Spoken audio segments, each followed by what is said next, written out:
BMW's core profit margin rose in the third quarter.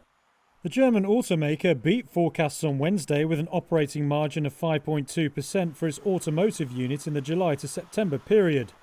That was up from 2.3% a year earlier.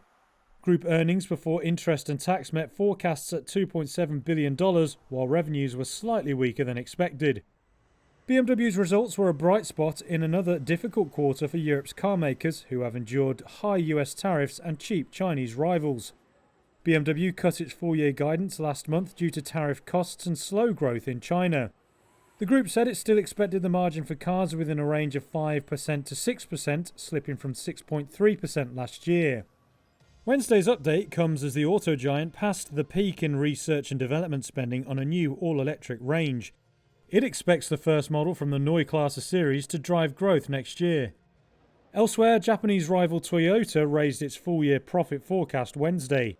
The automaker bet solid performance outside the US would help it ride out the impact of President Donald Trump's tariffs. The world's top-selling car maker now expects operating profit of $22.6 billion for the financial year to the end of March. That's up 6% from the $20.7 billion it previously forecast.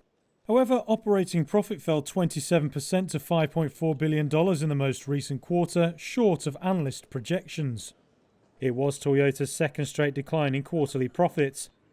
Shares in BMW were up around 4%, while Toyota fell just over 3.6%.